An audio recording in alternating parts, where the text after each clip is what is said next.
Lights, camera, rolling, music. Hi అండి. వాజ్మన్ productions నిర్మాణంలో నూతన దర్శకుడు వాసు మంతిన దర్శకత్వంలో మన సహజ నటి జయసుధ గారి తనయుడు శ్రేయన్ని హీరోగా పరిచయం చేస్తూ ప్రగతి అయిన కొత్త పిల్లని హీరోయిన్గా పరిచయం చేస్తూ ఈరోజు మన ముందుకు వచ్చిన ఎంటర్టైన్మెంట్ బస్తీ. నువ్వు వీటిలో నీరసంగా నాకు కొంచెం సుస్థి చేసిందిలే.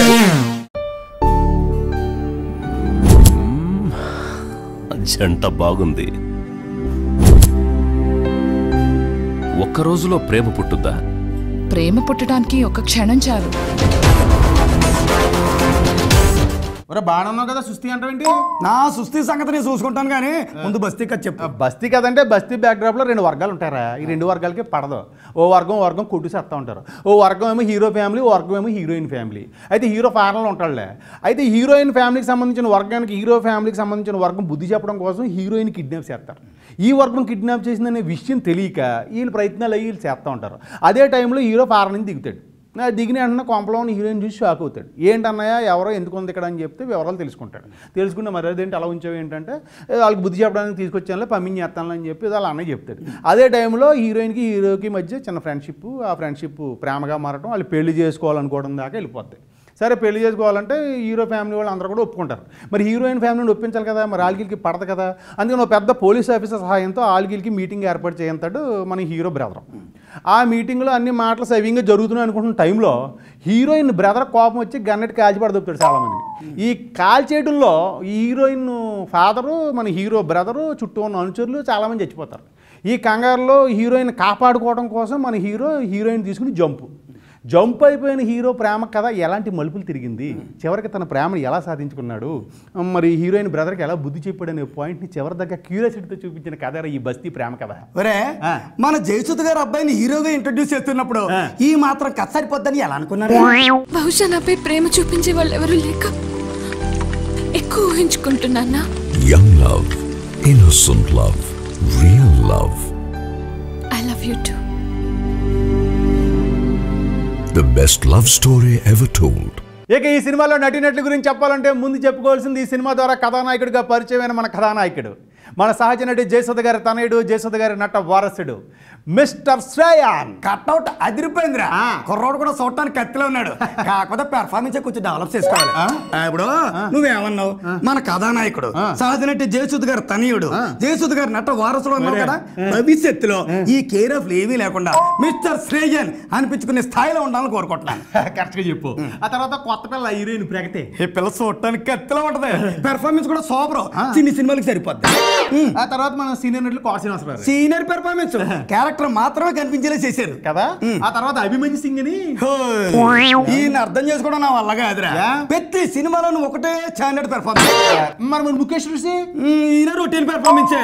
మన సప్తగిరి ఏది కనిపించి వెళ్ళిపోయాడు కదా. మరి అలీ గారు నవ్వించడానికి ప్రయత్నించారు.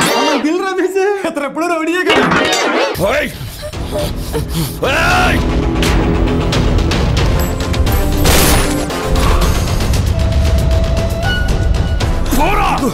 తీసుకెళ్ళు.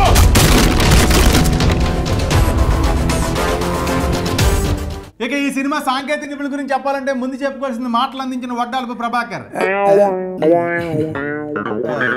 దాని తర్వాత మరి మ్యూజిక్ అందించిన ప్రవీణ్ ఎమ్మడి. ఓకే. దాని తర్వాత మన గౌతమ్ రాజు గారి ఎడిటింగ్ సీనియర్ కెత్తరే. మరి కేవీ గుణశేఖర్ గారు అందించిన సినిమాటోగ్రఫీ సినిమాకి చాలా ప్లస్ అయింది. ఆ తర్వాత ఈ సినిమా మన వాజ్మన్ ప్రొడక్షన్స్ నిర్మాణ విలువలు బాగున్నారా. ఫైనల్ గా క్యాప్టెన్ కథ, స్క్రీన్ ప్లే, దర్శకత్వం వాసు మంతిన నూతన దర్శకుడు. ఈ నూతన దర్శకుడు విజువల్ గా మంచి ట్రీట్ ఇచ్చాడు రా. కాకపోతే సీనియర్ నటి జయసుధ గారు కొడుకుని హీరోగా లాంచ్ చేస్తున్నప్పుడు మరి కథా కథనాల విషయంలో ప్రేక్షకులందరూ కూడా చాలా అంచనాలు ఉంటాయి.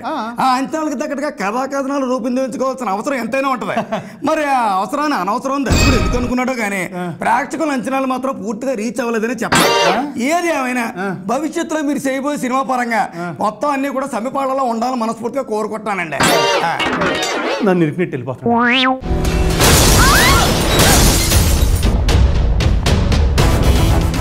A daring saga of love. మనందరికీ ఇష్టమైన మన సహజ నటి జయసుధ గారి తనయుడు శ్రేయన్ని కథానాయకుడిగా పరిచయం చేస్తూ ఈరోజు బస్తీ అనే సినిమా మన ముందుకు వచ్చింది. మరి జయసుధ గారి అబ్బాయి సినిమా వస్తుంది అంటే కొన్ని అంచనాలు ప్రేక్షకుల్లో ఉంటాయి. ఆ అంచనాలు అందుకునే స్థాయిలో మాత్రం ఈ సినిమా కథనాలు లేవు, కేవలం విజువల్ ట్రీట్ బాగుందని మాత్రం మా వాడు చెప్పాడు. అది మాత్రం అక్షరాలా నిజమండి. ఏది ఏమైనా ఈ నూతన దర్శకుడు కొత్త సినిమాని అంటే విభిన్నమైన సినిమాని ప్రేక్షకులకు అందించడం అనే తాపత్రయంలో కథాకథనాల విషయంలో కొంచెం వెనకడిగేసిన మాట వాస్తవం. అయితే ఈ సినిమాలో ఎంటర్టైన్మెంట్ని బాగా పెంచి కథానాయకుడు పరిచయ చిత్రం కాబట్టి ఈ పరిచయ చిత్రంలో అతని పెర్ఫార్మెన్స్ని ప్రేక్షకులు బాగా రీచ్ అయ్యే విధంగా కనుక రూపొందిస్తే మరింత ప్లస్ అయ్యేదని చెప్పక తప్పదని. అయితే ఎవరో ఒక అబ్బాయి పరిచయం అయ్యాడంటే ప్రేక్షకులకు పెద్ద అంచనాలు లేకపోయినా జయసుధ గారు అబ్బాయి పరిచయం అవుతున్నాడంటే అతని పెర్ఫార్మెన్స్ మీద ఎక్కువ అంచనాలు ఉంటాయి. మరి అంచనాలకి ధీటైన పెర్ఫార్మెన్స్ని మనోడు అందించాల్సిన అవసరం ఎంతైనా ఉంది. మరి భవిష్యత్తులో మన శ్రేయన్ ఆ దృష్టిలో పెట్టుకుని మరింత మంచి పెర్ఫార్మెన్స్తో మన ముందుకు రావాలని కోరుకుంటూ ఓ మంచి హీరోగా ఎదగాలని అభిలాషిస్తూ మరి ఈ సినిమాకి పనిచేసిన సాంకేతిక నిపుణుల్ని నటీనటుల్ని అందరినీ పేరుని అభినందిస్తూ ఈ నూతన దర్శకుడు మరిన్ని మంచి అవకాశాలు రావాలని కోరుకుంటూ నేను సెలవు తీసుకుంటున్నానండి. నగరంలో విడుదలయ్యే సినిమాలు ఏంటో చూసి నెక్స్ట్ వీక్ వచ్చి చెప్తాను. అప్పుడు దాకా మీరు మన జయసుధ గారి అబ్బాయి శ్రేయన్ చేసినటువంటి ఈ బస్తీ చూసి ఎంజాయ్ చేస్తూ ఉండండి. ఉంటానండి, మీ అరబాబు.